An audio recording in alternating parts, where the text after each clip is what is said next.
I am Nasser Ansari and I am here to present my view on the book Shia Revival. How conflicts within Islam will shape the future. It is discussed in this book. 10 to 15 minutes of meeting.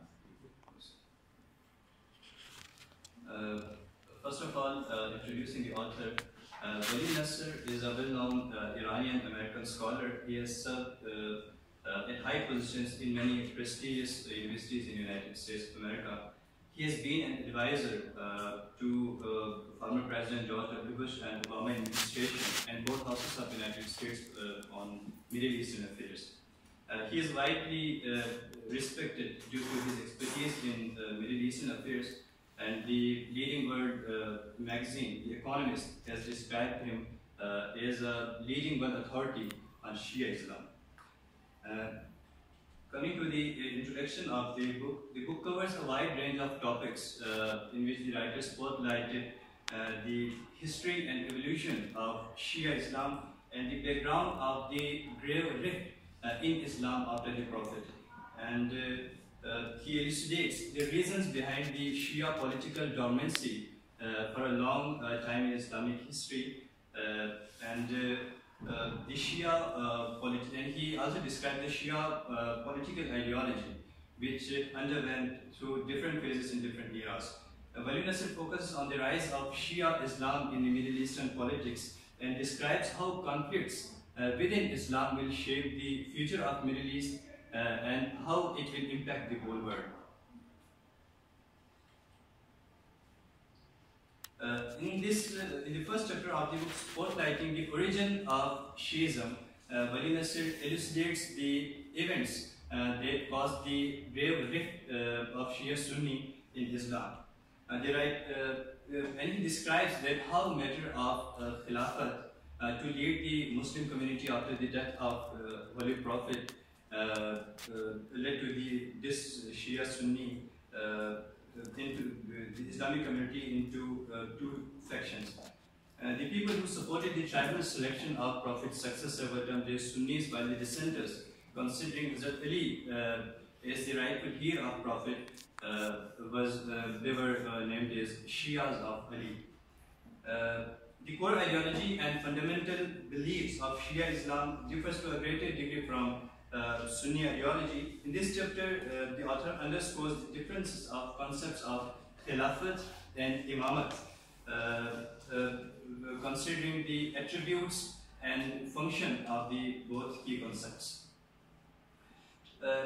In this chapter, Wali Nasser juxtaposes the Shia-Sunni division in Islam with the Protestant Catholic differences in Western Christianity. He thinks that the Shia-Sunni conflict in Islam will shape the future of Islamic world, just as the intra-Christian conflicts have shaped the Western politics in history. इसमें वो एक prevailing view बता देता है जिस तरह इस्लाम के अंदर इस किस्म के तबरुकात को intra-Christian divisions के साथ जोड़ा जाता है. although कि एक prevailing view है, लेकिन अगर हम इसकी हिस्ट्री देखें तो जो प्रोटेस्टेंट कैथोलिक्स की हिस्ट्री रही है बहुत ज़्यादा ब्लडी और कार्नेजेस बहुत ज़्यादा उसमें देखे गए, जबकि इसके बरक्स इस्लाम का जो शीइज़म का ओरिजिन है या सुन्निज़म का ओरिजिन है ये बहुत ही पीसफुल एनवायरनमेंट में और अपनी पूरी हिस्ट्री में ये एक harmonious relationships with the exception of few events ये एंजॉय करते आए हैं. और आजकल के जो पॉलिटिकल जो डिफरेंसेस हैं शिया वर्ल्ड और सुन्नी वर्ल्ड में वो भी ज़्यादातर more in political in nature rather than ideological, which is the basic essence of the political realism and the existing global order. And another thing in this chapter the writer describes is the influence of the tragic event of Karbala on the ideology of Shia. शिया की ideologies पर Karbala के क्या असरात हैं. वो कहते हैं कि करबला ने शिया के पॉलिटिकल थॉट को शेप करने में इस वाक़े ने बहुत अहम रोल अदा किया और हिस्ट्री में जो पॉलिटिकल मूवमेंट्स शियास की तरफ से चली हैं वो भी काफ़ी इन्फ्लुएंस नज़र आती हैं करबला के इस इवेंट से. और इसमें मैं कोट करना चाहूँगा डॉक्टर इसरार अहमद मरहूम जो कि सुन्नत के मारूफ आलिम दीन थे. वो कहते हैं कि शिया कौम की इनकलाबी मिजाज की तश्कील में वाक़या करबला का बहुत बड़ा किरदार में नज़र आता है.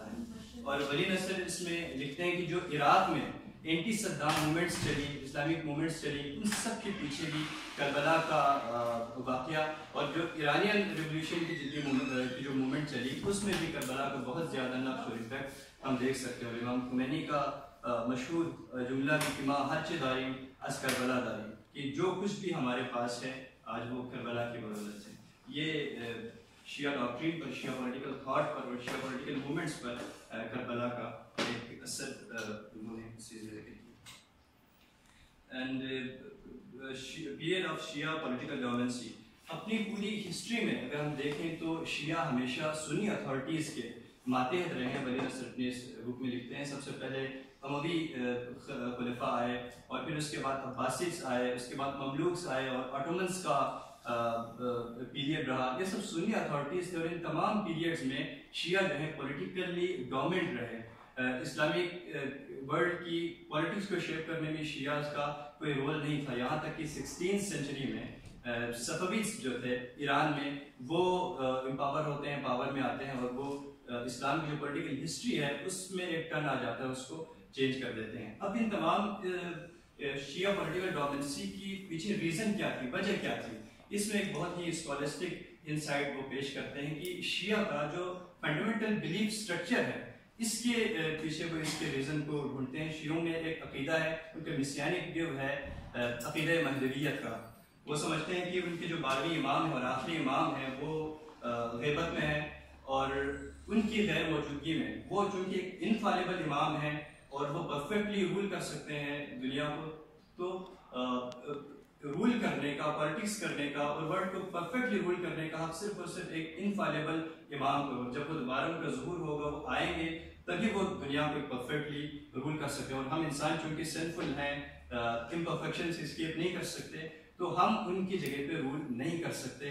और यहाँ से उन्होंने अपने रिलीजन को, आइडियाज़ को, रिलीजियस आइडियाज़ को पॉलिटिक्स से अलहदा कर दिया। इस वजह से वो इसको रीज़न समझते हैं कि शिया पॉलिटिकली क्यों अपनी तारीख में डोमिनेंट रहे हैं।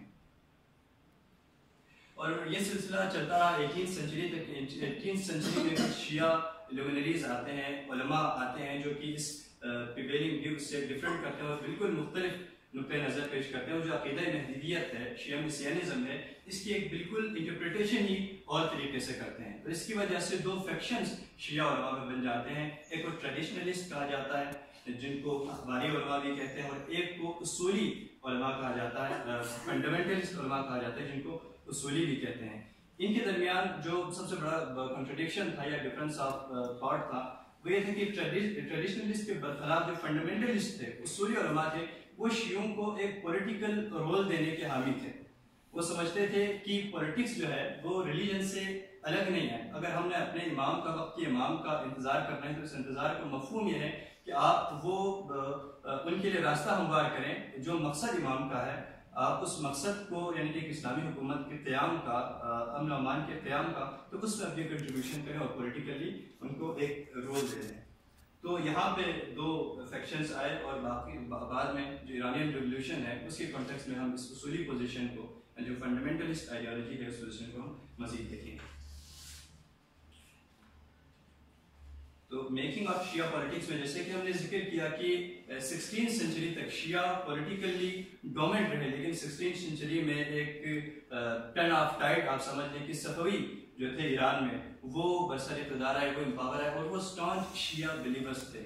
वो शिया थे और उनके यहाँ एक ग्रेट ज़ील थी शिइज़्म को फैलाने की। और आज हम ईरान में जो बहुत बड़ी पॉपुलेशन देखते हैं शियत की, तो उसके पीछे भी रीज़न वली नसर कहते हैं कि सफवी हुक्मरानों की वजह से वहाँ पे वहाँ शियों की आबादी जो है वहाँ पे मुमकिन हुई। और इनका उरूज है पूरी इस्लामिक हिस्ट्री में एक हैलमार्क इवेंट के तौर पर देखा जाता है, क्योंकि उस वक्त उस्मानी एम्पायर या ऑटोमन एम्पायर भी अपने उरूज पर थी वेस्ट में, और ईस्ट में मुगल एम्पायर अपने उरूज पर थी, और ये दोनों सुन्नी एम्पायर्स थी। और ईरान के सफवी एम्पायर चूँकि शिया एम्पायर थी, तो इनके दरमियान एक राइवलरी सी पैदा हो गई। और खुसूसन जो हार्टलैंड ऑफ मुस्लिम्स हैं, मक्का, मदीना वगैरह, इन पर कंट्रोल के लिए इनके दरमियान एक पावर स्ट्रगल पैदा हो गई। वो इसको एक प्रियम्बल समझते हैं आज की मिडिल ईस्ट की पॉलिटिक्स में जो पावर स्ट्रगल हो रही है सेक्टेरियन लाइंस पर, इसके प्रियम्बल समझते हैं, इसकी एक तमहीद समझते हैं इन हालात इन वाक़यात को। सफवीज और ऑटोमन एम्पायर्स और जो मुगल एम्पायर्स इनके दरमियान सेक्टेरियन लाइंस पर एक पावर स्ट्रगल शुरू हुई थी। और चूंकि मक्का मदीना जो हर्ड लैंड था मुस्लिम्स का, उन पर ऑटोमन्स का एम्पायर था, तो इस चीज़ ने उनको मजीद लेवरेज किया कि वो ऑफिशियली खिलाफत के मनसब को क्लेम कर सके। और 1517 में उन्होंने ऑफिशियली क्लेम किया खिलाफत का और स्पोक्समैन बन गए पूरी सुन्नी इस्लाम के। और इस चीज़ में वो एक चीज़ का भी जिक्र करते हैं कि सफवी एम्पायर्स और ऑटोमन एम्पायर के रूलर्स ने आपस में एक दूसरे के साथ काफ़ी जंगें भी की। और आज जो इराक में हमें शिया पॉपुलेशन नज़र आती है, जिसको वली नसर ने अपनी किताब में the first Arab Shia state का नाम दिया है इराक को, तो इसकी वजह वे यूँ बयान करते हैं कि कुछ वक्त के लिए, मुख्तसर से वक्त के लिए इराक जो है सफवीज के अंडर रहा था। और इस दौरान उन्होंने बाई कोएर्शन या बाई परसुएशन वहाँ की पॉपुलेशन को जो है शिया कर दिया और आज वो एक शिया पॉपुलेटेड कंट्री है। लेकिन उन्होंने इसमें एक अहम उसको नज़रअंदाज किया है कि चूँकि वहाँ पे इमाम हुसैन अलैहिस्सलाम और दीगर शिया कायद के मुताबिक वाली साइड्स वहाँ पे हैं, तो बहुत सारे दुनिया की गोशों किनार से शिया पिलग्रिम्स और माइग्रेंट्स वहाँ पे गए और अपनी रिलीजियस अटैचमेंट की वजह से वहीं पे मुस्तकिल आबाद हुए। इवन मेरी अपनी अजदाद की फैमिलीज के बहुत सारे एक ब्रांच ऐसी है जो अभी भी इराक में आबाद हैं। तो इस चीज़ ने भी वहाँ की शिया पॉपुलेशन को बढ़ने में जो है रोल अदा किया, जिसका वली नसर ने इसमें जिक्र नहीं किया। सबसे अहम बात जो सब थोड़ा सा वक्त ले लें 5 मिनट और सबसे अहम बात जो सफवी इरा में जिसको जिक्र किया जाने वो शिया पॉलिटिकल थॉट की थी कि सफवी इरा में शिया पॉलिटिकल थॉट क्या रही। तो इस दौरान शिया उलमा ने जो है सफवियों के साथ एक किस्म का समझौता कर लिया, कॉम्प्रोमाइज़ कर लिया अपनी पॉलिटिकल आइडियोलॉजी के साथ, क्योंकि वो जो सफवी रूलर्स थे वो कोई उलमा तो थे नहीं, या उनको इमाम ज़माना का डिप्टी जिस तरह आज के मुजतहिदीन को कहा जाता है, वो कोई ऐसी अथॉरिटी भी उनको नहीं दे सकते थे। तो उन्होंने, और साथ ही वो जो उस्मानी कैलिफेट था, सुन्नी रूलर्स थे, उनको भी एक लेजिटिमेट अथॉरिटी नहीं समझ सकते थे। तो उन्होंने कंप्रोमाइज़ ये किया कि चूँकि एक शिया पॉपुलेशन पर एक शिया रूल है और वो उनके फेथ को फैसिलिटेट कर रहा है, उनको सेव कर रहा है, तो as a saviour of their faith उनको एक जस्टिफिकेशन दी सफवीज को कि वो शियों के ऊपर रूल करें। और ये उस वक्त की सफवी इरा में एक शिया पॉलिटिकल थॉट आप कह सकते हैं, जिसमें उन्होंने पावर के साथ जो है कंप्रोमाइज़ कर लिया। और सबसे अहम इवेंट पे अगर हम आए तो rise of Islamic Iran and it's regional implications. 1722 में जब सफवीज का फॉल हुआ,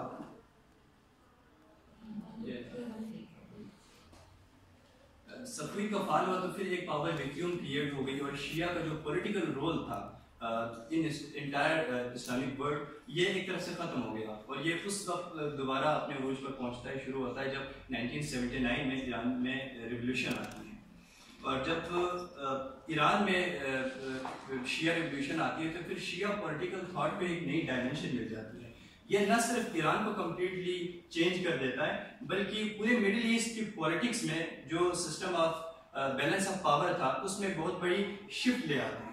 और जिस तरह हमने पहले जिक्र किया था कि शियों के दरमियान शिया पॉलिटिकल डोमिनेंसी तो उसी वक्त खत्म हो गई थी जब एक फंडामेंटलिस्ट फैक्शन बना था उलमा के, जिन्होंने शियों को एक पॉलिटिकल रोल देने में किरदार अदा किया था। तो इस फिक्र को, इस आइडियोलॉजी को आयतुल्लाह खुमैनी ने मजीद प्रोपेगेट किया। उन्होंने जो ट्रेडिशनल व्यू था कि मजहब का सियासत के साथ कोई ताल्लुक नहीं होता, उन्होंने बिल्कुल पूरी कुव्वत के साथ इसको मुस्तरद कर दिया। उनका बहुत ही खूबसूरत उनकी कोटेशन है जो बहुत ज़्यादा कोट किया जाता है कि दीन मा सियासत व सियासत मा दीन, कि religion is our politics and politics is our religion.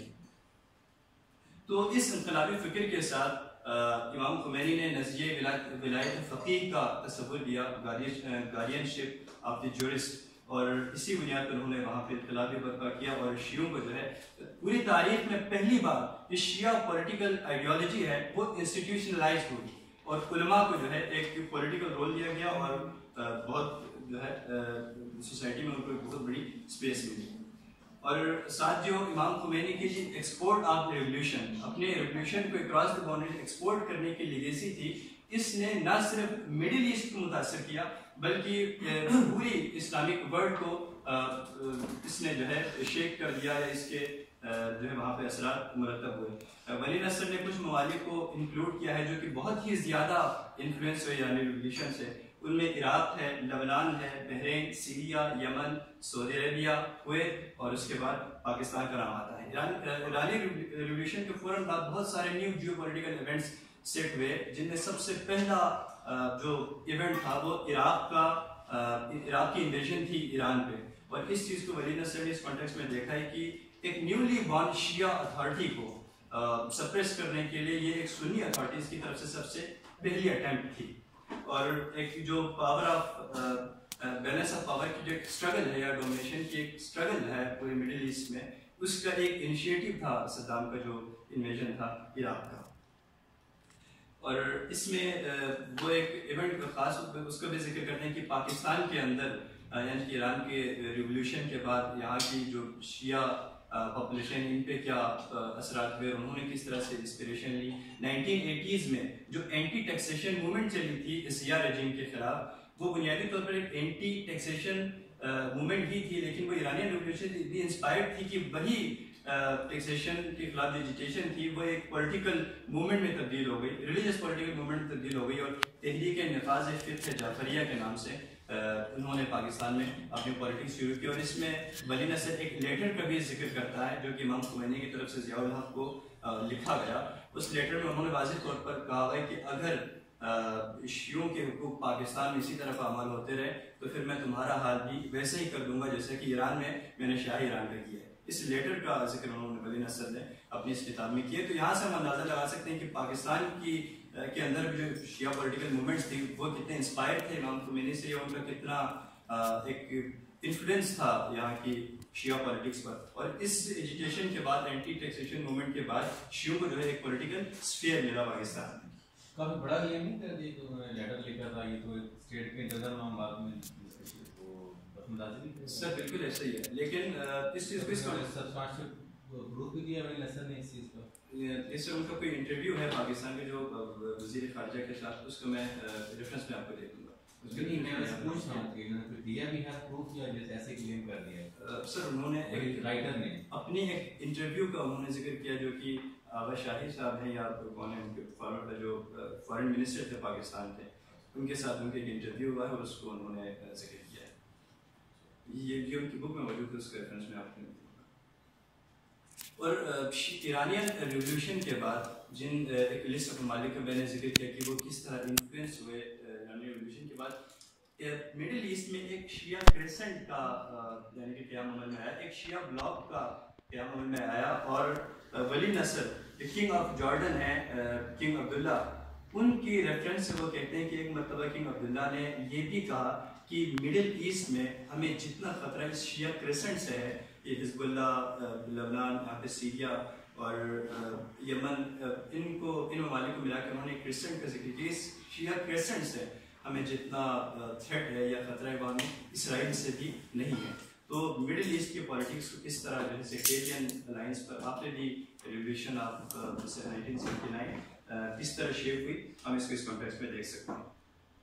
और इस बुक में वली नसर ने अपनी जो तमाम तर तवज्जो है, उसने तमाम हिस्ट्री को, तमाम पॉलिटिकल अफेयर्स को उसने देखा है, तो एक ही लेंस से देखकर वो शिया सुन्नी डिवीजन के लेंस से देखा है। जबकि हम अभी जो पॉलिटिकल एस्पेक्ट्स को देखें तो सिर्फ और सिर्फ ये आइडियोलॉजीज नहीं थी या सिर्फ और सिर्फ सेक्टेरियन कॉन्फ्लिक्ट्स नहीं थी, आइडियोलॉजिकल डिफरेंस नहीं थे जिन्होंने मिडिल ईस्ट की पॉलिटिक्स को शेप किया। अभी हमने हाल ही में देखा कि सऊदी अरब और कतर के दरमियान कितने संगीन इख्तिलाफात हुए और कतर उसके ताल्लुकात फौरन ईरान के साथ कितने बेहतर हुए। हालांकि कतर भी एक सुन्नी कंट्री समझी जाती है, सऊदी अरब भी एक सुन्नी किंगडम है। तो और भी फैक्टर्स हैं, पॉलिटिकल कंसिडरेशंस हैं जिनको हम नेगलेक्ट नहीं कर सकते। अभी हाल ही में सऊदी अरब ने जो इख्वानुल मुस्लिमून की तहरीक थी और मोहम्मद मुर्सी की हुकूमत थी, जो कि प्योरली डेमोक्रेटिक और सुन्नी इस्लामिक गवर्नमेंट थी जो वहाँ पे कायम हुई थी, उसकी सऊदी अरबिया ने मुखालफत की और सीसी की डिक्टेटरशिप को उन्होंने सपोर्ट किया। तो यहाँ से नतीजा निकाल सकते हैं कि जो मिडिल ईस्ट में जो पॉलिटिक्स हो रही है वो सिर्फ और सिर्फ सेक्टेरियन लाइन्स पर नहीं हो रही या उनके पीछे सिर्फ और सिर्फ आइडियोलॉजिकल डिफरेंस नहीं बैठे हुए, बल्कि और भी पॉलिटिकल और नेशनल कंसिडरेशंस हैं या एथनिक फैक्टर्स हैं जो कि वहाँ के पॉलिटिकल फ्यूचर को जो है डिसाइड करने में अपना रोल अदा कर रहे हैं। और सबसे आखिर में जो सबसे आखिरी क्वेश्चन है, सर मैंने थोड़ा ज़्यादा टाइम लिया, कि future battle in the middle east, यही है the future battle in the middle east, कि मिडिल ईस्ट के फ्यूचर क्या होगा, फ्यूचर बैटल वहाँ पे क्या होगा। वरीना सर लिखता है कि मिडिल ईस्ट में शिया को अवॉक करने वाले, जगाने वाले ये वेस्टर्न पावर्स हैं। वेस्टर्न 1940s और 50s में हम देख सकते हैं कि ईरान के अंदर अमेरिका का और वेस्टर्न पावर्स का कितना इन्फ्लुएंस था, किस लेवल की वहाँ पर एक्सप्लॉयटेशन हो रही थी, और उनके खिलाफ डॉक्टर मुसद्दिक की जो सोशलिस्ट गवर्नमेंट थी वो वहाँ पे आई, और पहली मरतबा वेस्टर्न पावर्स के खिलाफ और अमेरिका के खिलाफ ईरानी अवाम की राय को हमवार करने में वेस्टर्न इन्फ्लुएंस ने बहुत बड़ा रोल अदा किया। उस पर अल्लामा इकबाल ने भी क्या खूब शेर कहा कि मुसलमान को मुसलमान कर दिया तूफान मगरिब ने, तरातुम हाय दरिया ही से है गोहर की सैराबी, उरूक़ मुर्दे मशरिक़ में खूने ज़िंदगी दौड़ा, समझ सकते नहीं इस राज को सीना व फाराबी। ये वेस्टर्न इन्फ्लुएंस था जिसने पूरे ईरानियन रिवोल्यूशन के दौरान में शैतान बुजुर्ग की नई इस्तिलाहात अमेरिका के लिए वजूद में आई, वो उनकी इन्फ्लुएंस की वजह से था, कि उनकी एक्सप्लॉयटेशन की वजह से था कि इन्होंने शिया को जगाया और एक इनकलाब के लिए राहें जो है हमवार कर दी। और फ्यूचर में एक प्रेडिक्शन देते हुए वो कहते हैं कि फ्यूचर में भी मिडिल ईस्ट एक कॉन्फ्लिक्ट जोन बना रहेगा, और ये कॉन्फ्लिक्ट सेक्ट ओरिएंटेड कॉन्फ्लिक्ट होगी। मसलन शिया सुन्नी की बुनियाद पर वहाँ पे कॉन्फ्लिक्ट चलती रहेंगे, और ये कॉन्फ्लिक्ट्स एक पावर स्ट्रगल को वहाँ पे क्रिएट करेंगी, और अपनी डोमिनेशन के लिए वहाँ पे जो कॉन्फ्लिक्ट होगी उससे पूरी दुनिया की जो ऑयल सप्लाई है वो बड़ी हद तक मुतासर होगी। और इस डिसरप्टनेस की वजह से या इस इंस्टेबिलिटी की वजह से जो वेस्टर्न पावर्स हैं वो अल्टरनेट सोर्सेस ऑफ एनर्जी के लिए अपनी कोशिश तेज करेंगे, और चाइना और इंडिया जैसे फास्ट ग्रोइंग इकोनॉमीज हैं ये अपनी ऑयल की नीड्स को पूरी करने के लिए, एनर्जी की नीड्स को पूरी करने के लिए और ज़राए और सोर्सेस ऑफ एनर्जी देखना शुरू करेंगे। और चाइना को खुसूसी जिक्र करता है कि ऑलरेडी इसने अपने फूड हब्स बनाए हुए अफ्रीका में, तो ये उसको इसी तनाज़ुर में देखते हैं कि फ्यूचर कोई कॉन्फ्लिक्ट अगर कोई ऑयल सप्लाई को डिसरप्ट करती है मिडिल ईस्ट में, तो चाइना के लिए वहाँ पर कोई प्रॉब्लम है, और इंडिया भी इसी तरह न्यू सोर्सेस ऑफ एनर्जी को देखेगी। और जो वेस्टर्न पावर्स हैं वो ज़्यादातर कोशिश करेंगे कि डोमेस्टिक एनर्जीज और नेचुरल गैस पे और दिगर जो सोलर पावर है, इसी तरह की डोमेस्टिक एनर्जीज पर जो है अपनी तवज्जो मरकूज करे और वहाँ से सोर्सेस ऑफ एनर्जी निकाले। और ये तमाम इवेंट्स जो है मिडिल ईस्ट में एक न्यू सेट ऑफ प्रॉब्लम्स पैदा करेंगे, और इस तरह मिडिल ईस्ट की पॉलिटिक्स शेयर होगी। Thank you so much.